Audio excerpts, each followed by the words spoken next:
क्या भारतीय जनता पार्टी अनपढ़ गुंडों की पार्टी है? ये मेरे आरोप नहीं है दोस्तों।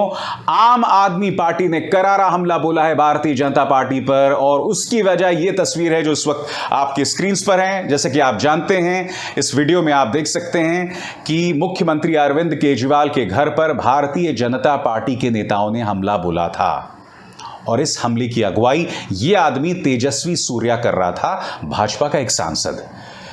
ये बग्गा जो है ये भी यहां पर शामिल था, मगर बग्गा वो आदमी है दोस्तों जिसका एक विवादास्पद इतिहास रहा है। इस पर एफआईआर दर्ज है। इनके खिलाफ एक लड़की ने भी आरोप लगाया था जिसकी चर्चा हर जगह देखते हैं। ये चाइनीज माल भी बेचते हैं यहां पर। ये तमाम चीजें इस आदमी के बारे में, वो एक अलग मुद्दा है।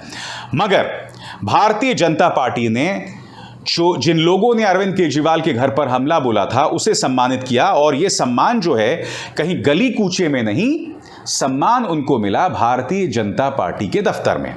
आम आदमी पार्टी ने इस पर उग्र तेवर अपना लिए हैं। राघव चड्ढा क्या कह रहे हैं आपके स्क्रीन पर। यह बहुत ही शर्मनाक है कि सत्ताधारी पार्टी भाजपा गुंडों का सम्मान कर रही है जिन्होंने दिल्ली के मुख्यमंत्री के घर पर हमला बोला। भारतीय जनता पार्टी का सदस्य बनने के लिए आपका गुंडा होना और अनपढ़ होना बेहद जरूरी है। यह हमला बोल रहे हैं राघव चड्ढा। यही नहीं, उनके पार्टी के नेता सोमनाथ भारती भी कह रहे हैं, Wow, a party entrusted to run the nation defies the laws of the land and sides with the one who was seen breaking the laws. Similar VIP treatment is being given by the BJP to the son of the central minister for running his jeep over farmers. Is the BJP a safe haven for criminals? Somnath Bharti ये कह रहे हैं कि जो लोग कानून को तोड़ रहे थे उन्हें सम्मानित किया जा रहा है, उसी तरह से अजय मिश्रा टेनी जिसके बेटे ने किसानों को रौंद दिया था उसे भी सम्मानित किया गया है। दोस्तों मैं आपको बता दूं, ये पहली बार नहीं है जब भारतीय जनता पार्टी ने उन लोगों को सम्मानित किया है जिन्होंने कानून अपने हाथ में लिया। ढेरों ऐसी मिसालें हैं। लोगों ने गोलियां चलाई हैं आम लोगों पर, उन्हें भी सम्मानित किया गया है। मैंने आपको ढेरों उसकी मिसालें दी हैं। मगर यहां पर आम आदमी पार्टी जो हमला कर रही है ना, उसके जरिए दो चीजें सामने उभर कर आती हैं। सबसे पहली बात, आम आदमी पार्टी अब खुद को भारतीय जनता पार्टी के राष्ट्रीय विकल्प के तौर पर पेश कर रही है।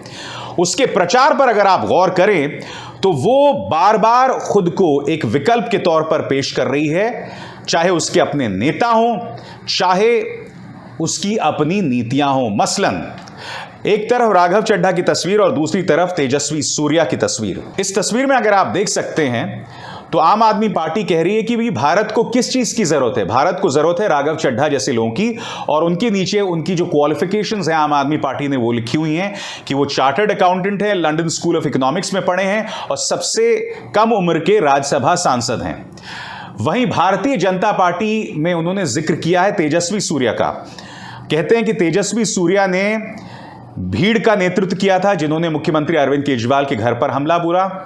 मीटू अक्यूज्ड हैं। मीटू को लेकर, यानी कि लड़कियों के यौन उत्पीड़न से जुड़ा जो आंदोलन था मीटू, उसमें वो आरोपी हैं और लगातार भड़काऊ बयान देते हैं। उसी तरह से वो आतिशी और दूसरी तरफ प्रज्ञा ठाकुर जो कि भाजपा की सांसद हैं, वो चेहरे भी पेश कर रही हैं। वो कह रहे हैं कि देखिए हम तो आतिशी को पेश कर रहे हैं विकल्प के तौर पर, और भाजपा आतंक की एक आरोपी प्रज्ञा ठाकुर को विकल्प के तौर पर पेश करते हैं।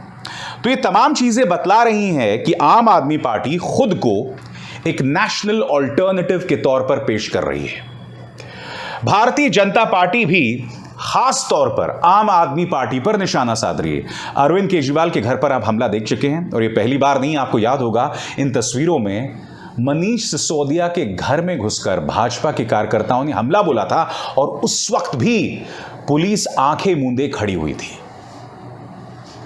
यानी कि भारतीय जनता पार्टी के पास अपने विरोधियों से संवाद करने का बस यही एकमात्र रास्ता है, उनके घरों पर हमला बोलो।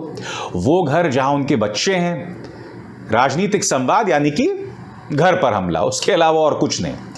अब मैं आपको एक और चीज बतलाना चाहता हूं दोस्तों। आम आदमी पार्टी जहां खुद को राष्ट्रीय विकल्प के तौर पर पेश कर रही है, वहां कांग्रेस की हालत बद से बदतर होती जा रही है।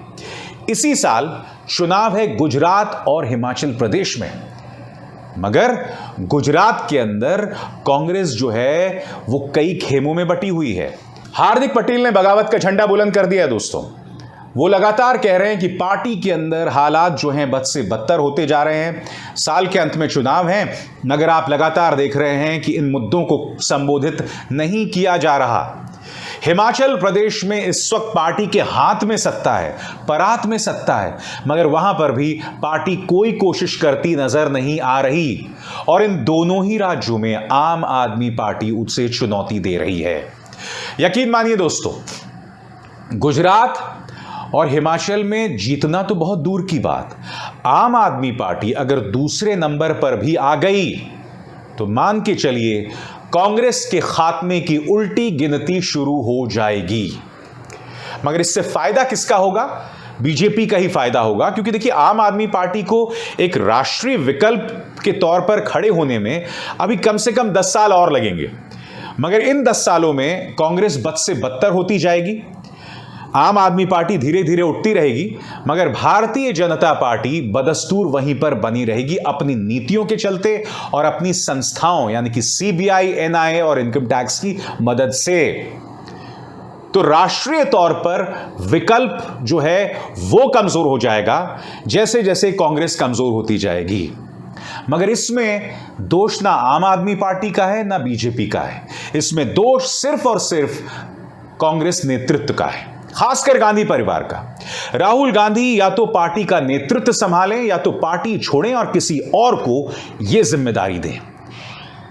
यानी कि वो हाथ में ताकत भी रखना चाहते हैं मगर कंधों पे जिम्मेदारी नहीं लेना चाहते हैं। ये कितनी शर्म की बात है। तो इससे कांग्रेस बद से बदतर होती जा रही है, आम आदमी पार्टी धीरे धीरे उठ रही है और भाजपा लगातार ताकतवर हो रही है। यही नहीं, हमें यह भी नहीं भूलना चाहिए कि तमाम राज्यों में भी कांग्रेस जो है अब दोयम या तीसरे दर्जे की पार्टी हो गई है। सभी राज्यों पर आप निगाह डालें, बस अब कुछ राज्य बने हुए हैं, मगर उन राज्यों में भी जब सत्ता हाथ में आती है तो कुछ दिनों बाद आपसी लड़ाई के चलते सत्ता गंवा दी जाती है। मसलन मध्य प्रदेश, मसलन राजस्थान भी लगभग इनके हाथ से सत्ता निकल गई थी और यहां पर भी अशोक गहलोत वर्सेस सचिन पायलट चलता ही रहता है। यह हालत है देश की राष्ट्रीय पार्टी कांग्रेस की। और दूसरी तरफ आम आदमी पार्टी का जोर भी जारी है और भारतीय जनता पार्टी भी लगातार आम आदमी पार्टी पर फोकस कर रही है। राजनीति दिलचस्प होने वाली है। अब अभिसार शर्मा को दीजिए इजाजत। नमस्कार। स्वतंत्र और आजाद पत्रकारिता का समर्थन कीजिए, सच में मेरा साथी बनिए। बहुत आसान है दोस्तों, इस ज्वाइन बटन को दबाइए और आपके सामने आएंगे ये 3 विकल्प, इनमें से एक चुनिए और सच के इस सफर में मेरा साथी बनिए।